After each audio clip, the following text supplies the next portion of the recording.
Definitely. So overall growth, like we said, is solid 5%, about 535 net new jobs projected between 2024 and 2031.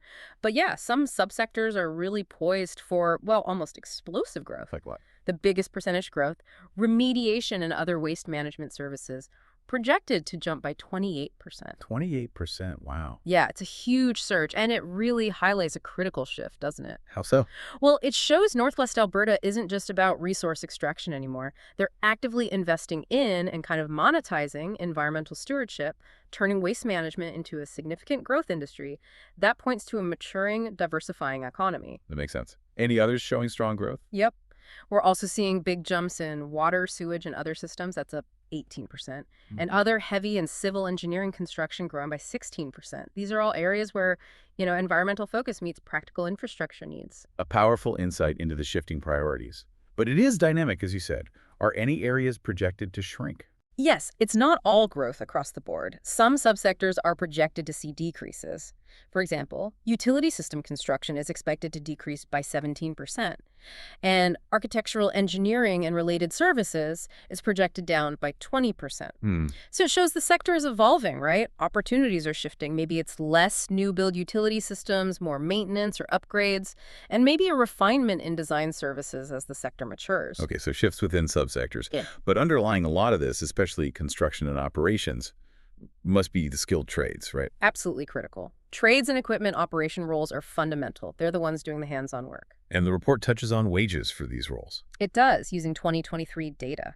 And the wages are highly competitive. For instance, contractors and supervisors, oil and gas drilling and services average over $109,000. Wow. Yeah.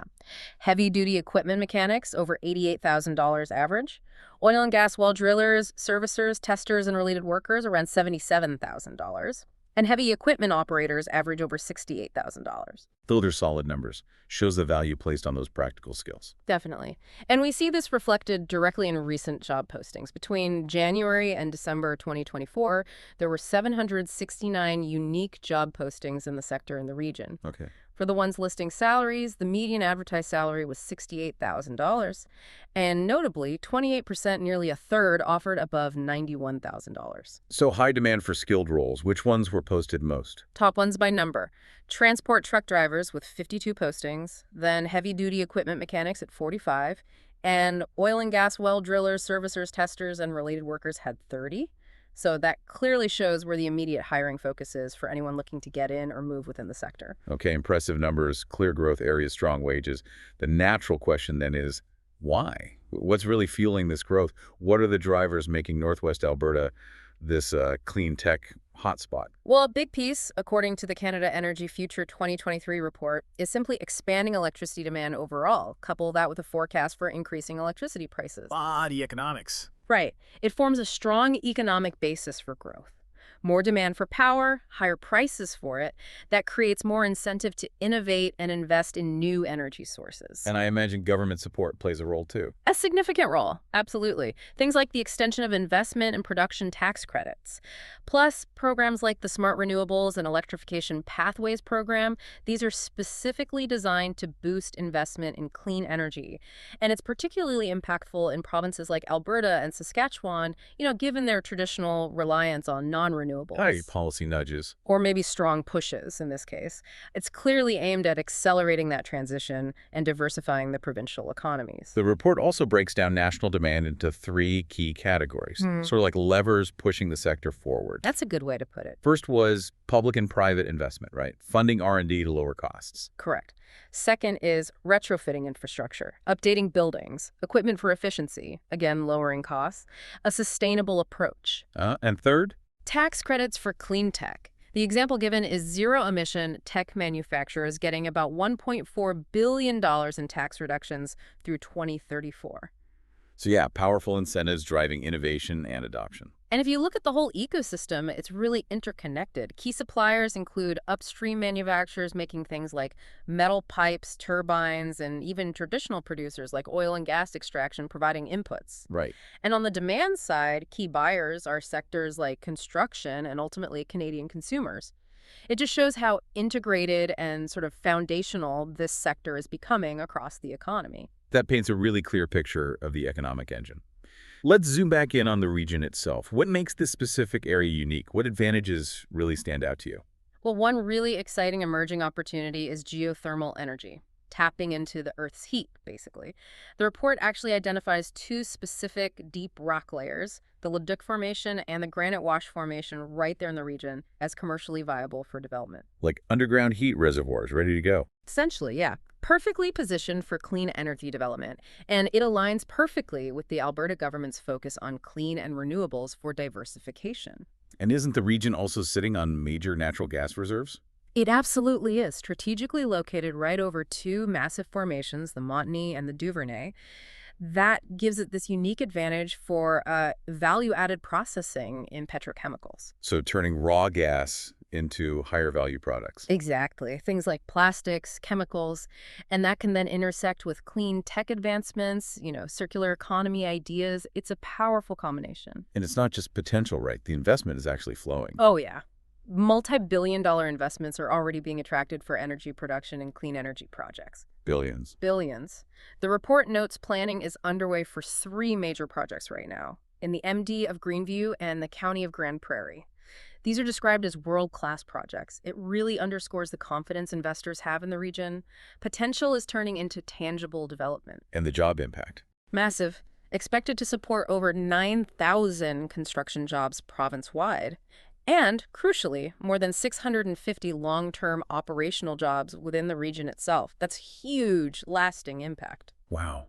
Okay, so beyond resources and big investments, what about the community support structure, the community assets? Also very robust. Northwestern Polytechnic NWP is central, not just for degrees, but for local partnerships, adapting programs to what industry actually needs. Right. Then you have support networks like the Grande Prairie Regional Innovation Network, GPI, that acts as a hub for new ideas, connecting entrepreneurs. And for businesses starting up or scaling, there's Community Futures, Grande Prairie and Region, and the ATB Entrepreneur Center, providing that vital guidance and networking. So the ecosystem is there. What about specific training for this sector? Building the human capital. This might be the biggest investment area, really. The training assets specific to the region are impressive. NWP, again, offers a wide range of relevant programs: power engineering, computing science, computer systems technology, business administration. And they're expanding power engineering. They are, adding 60 seats by 2026, and that's backed by an $11.3 million upgrade from the province. A direct response to industry demand. Okay. NWP also provides those vital skilled trades and apprenticeships, heavy equipment technician, instrumentation, and control technician. But beyond NWP, other key organizations are involved too. Like who? Well, the Rupertsland Institute supports Metis well-being through job matching and training. The Western Cree Tribal Council runs the Indigenous Skills Employment and Training ISET program, helping Indigenous people upskill and find jobs and careers. The next generation connects youth with these in-demand occupations. With pipeline development. Exactly. And we should also mention Northern Lakes College, NLC. They offer distance learning, which is huge for accessibility across the region. They have programs like resource technology, sustainable energy certificates, and diplomas, plus various trades and business studies. So a real multi-pronged approach to workforce development. Definitely. The region is clearly investing deeply in its future workforce for this sector. Okay, let's try and pull this all together then. What's the core takeaway from our deep dive today? I think the main takeaway is this. The Northwest Alberta region, especially that Grande Prairie Greenview corridor, isn't just seeing some growth in renewable energy and clean tech. It's strategically positioned for really immense future opportunity. And it's not by chance. It's backed by strong community assets, very targeted training, those significant multi-billion-dollar investments we talked about, and a clear vision for diversifying the economy. It's a region that's identified a vital sector and is actively, deliberately building the infrastructure and the workforce to support its expansion, and frankly, to help lead Canada's energy transition. A region building its future. And just like that, you are now truly well informed about this dynamic and critical sector within a really high potential region. So the final question, as always, is for you to ponder. What does this all mean for you? How might these developments happening up in the Grande Prairie region spark new ideas for innovation, perhaps investment, or even career paths in your own professional landscape? And maybe think about the broader implications too. What could this mean for Canada's evolving energy future? We definitely encourage you to keep exploring the fascinating world of regional economic development and, of course, the rapidly evolving energy sector.